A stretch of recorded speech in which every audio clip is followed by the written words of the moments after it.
এই উম্মত যদি শুধু 24 ঘন্টার ভিতর থেকে 32 মিনিট আল্লাহকে দিয়া দেয়, 32 মিনিট, আমাদের সাথে আল্লাহর একটা আলাদা ভালোবাসা আছে,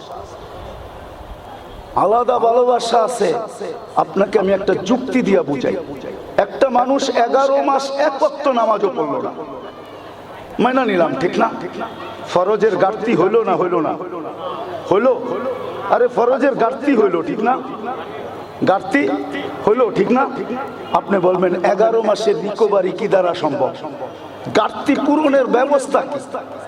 এই উম্মতকে আল্লাহ এতটুকু ভালোবাসেন, একটা রমজান দিছেন, তুমি ফরজের ঘাটতি পূরণ করার পরেও পুরা রমজান যদি তুমি নামাজ পড়ো বাজমাত, তাইলে পুরা বৎসরের ঘাটতি পূরণ হওয়ার পরেও 1 মাস 70 মাস, 12 মাসে 1 বৎসর, 12 বাদ দিয়া দাও, 58 মাস তারপরও তোমার ঘাটতিতে থাকবে, ব্যালেন্সে থাকবে। শুধু 58 মাস না, একটা রাত্র আসতেছে যেটা 83 বৎসর, 1000 মাসের সমান। কিন্তু আমার জাতিকে যদি আমি প্রশ্ন করি যে রমজানে 100% নামাজ পড়ে কিনা, সহজ জিনিস তো ছিল।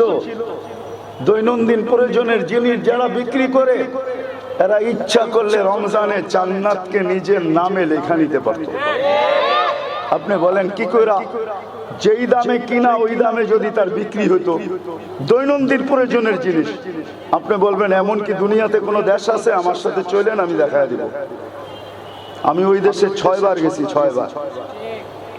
গরিব দেশ, আফ্রিকার দেশ, মানুষের মন মানসিকতা এরকম, রমজানে যেই দামে কিনে ওই দামে বিক্রি করে। তাকে যদি জিজ্ঞেস করি ওই দামে কেন, আমার জান্নাতের প্রয়োজন, সহানুভূতির বিনিময়ে আল্লাহ ওয়াদা করছে জান্নাত দিবে, আমি সহানুভূতি দেখাই। আবার আরেকটা মজার কথা, ক্রেতারা বলে আমাদেরও জান্নাত দরকার, তুমি লাভ নাও না বটে, কিন্তু আমি কিছু লাভ তোমাকে হাদিয়া হিসাবে দিয়া গেলাম। বলেন আমার সমাজটা যদি এরকম হতো, তাহলে 1 রমজানে কিন্তু প্রত্যেক ব্যক্তি জান্নাত নিজের নামে অ্যালার্ট করতে পারতো, লিখাই নিতে পারতো। আসেন ক্ষণস্থায়ী নিয়ে আর কত ভাববেন।